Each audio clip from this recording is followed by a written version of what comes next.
Hello, welcome to the third episode of Ielts academic training series.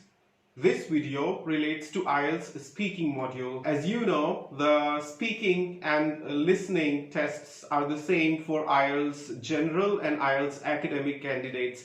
So all Ielts candidate can equally benefit from this video.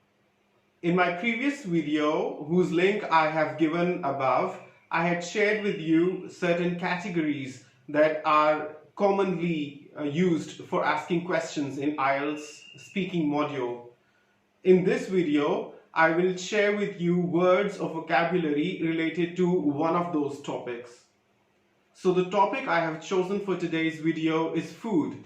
So you will learn from me a set of words that if you use in your answers during the speaking test, you will impress upon the examiner that you have a sound vocabulary. So make a note of the words that I share with you in this video, make sentences from them and use them in your day-to-day conversations so that the words get really stored in your memory and you are able to recall them when you are actually answering the questions. I strongly advise you to revise the words you learn today, every single day until the test date.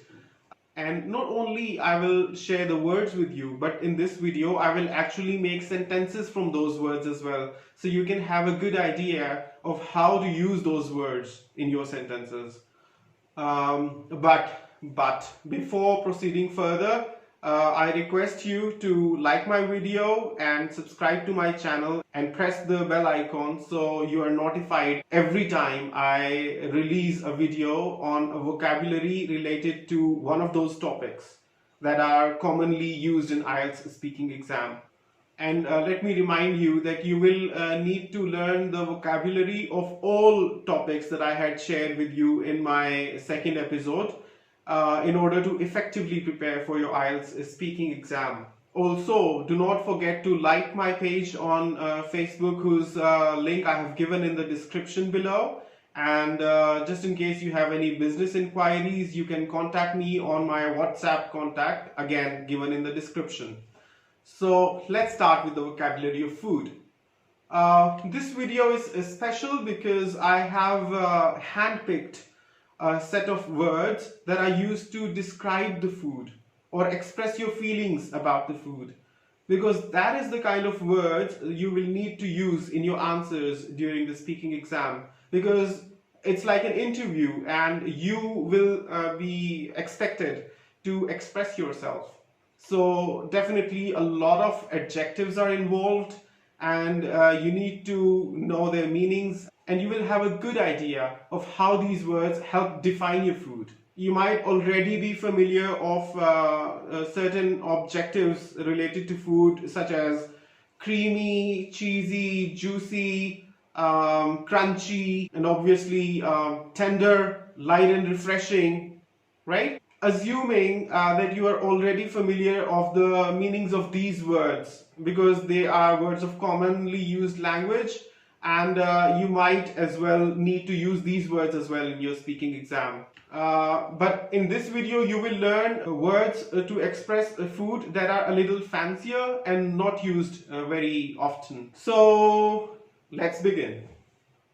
The first word I would like to share with you is piping hot. It means very hot, just like the curry that has just been taken off the stove. So the word is used to express the hotness of some liquid or some food, and you can use it in a sentence as I like to have soup when it is piping hot. Now let's move over to the second word. The second word I have chosen for you today is cuisine. It means cooking methods, trends and styles as influenced by regional customs and traditions. You might have heard of Italian cuisine, French cuisine, Arabian cuisine. So you can use it in a sentence like Italy is famous in the world for its rich cuisine, right? The third word I have selected for you today is lukewarm. It is kind of the opposite of piping hot, right? Hot is like on the one side of the spectrum and warm is on the other side, right? So warm is like it's slightly hot. So lukewarm is used to define the state of a food that is moderately hot or very mild hot. Let's use it in a sentence. The sentence you can use lukewarm in is, I waited for the piping hot soup to become lukewarm before I consumed it, right?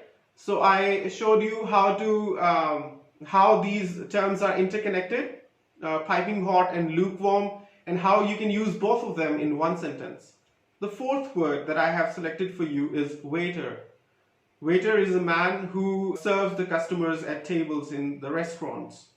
You will need to know this word because you might be expected, or you might want to share something that happened with you or you experienced in some restaurant.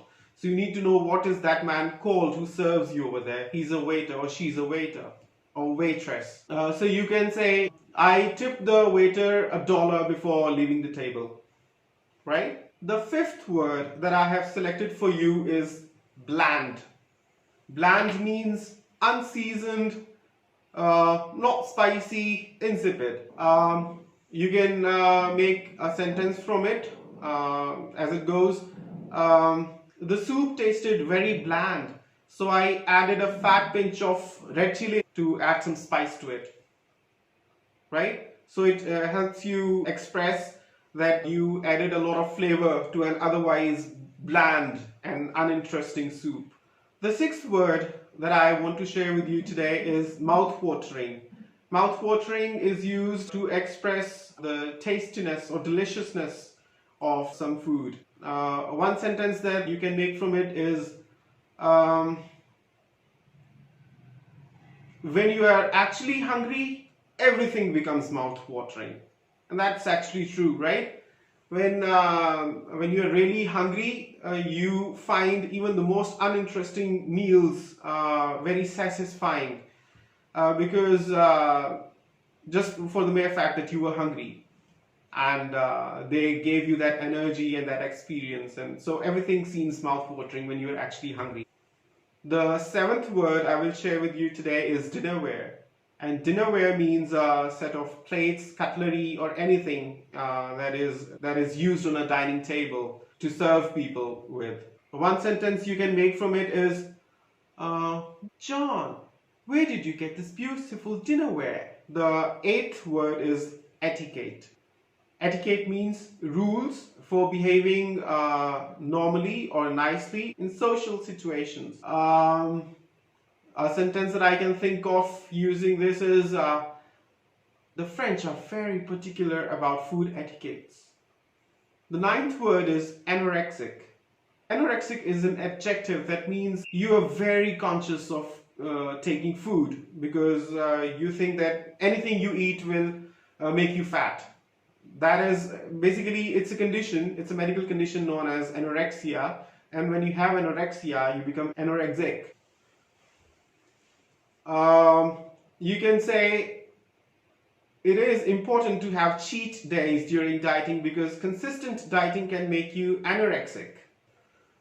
The 10th word, or rather words, is saturated fats or trans fats. They are kind of unhealthy fats that are found in dairy products like meat or butter. You can say saturated fats or trans fats are dangerous for health because they increase the level of cholesterol in the blood. The 11th word is pescatarian. A pescatarian is someone who eats no meat except for vegetables or fish. Such people feel that slaughtering or killing animals to consume them is cruelty. So they are known as pescatarians. You can say, my cousin thinks that farming animals is cruelty and is bad for the planet. So he's a pescatarian. The 12th word is related to dinnerware. It is tableware. You can use tableware and dinnerware interchangeably. They mean almost the same. Tableware means a set of knives, spoons, plates, glasses, or anything that is used on a table to serve people. You can say, Most of the gifts that I received on my wedding were tableware of one sort or another. The 13th and the last word of this topic, food, is malnutrition. Malnutrition means lack of proper nutrition. And you can say dry and rough patches on the skin is a symbol of malnutrition, or can be a sign of malnutrition, right? So these were the 13 words that I want you to learn, specifically if you are asked questions about food, right? Try to use tableware, dinnerware, your malnutrition, anorexia, dieting, obesity, the states of food like piping hot or lukewarm, right?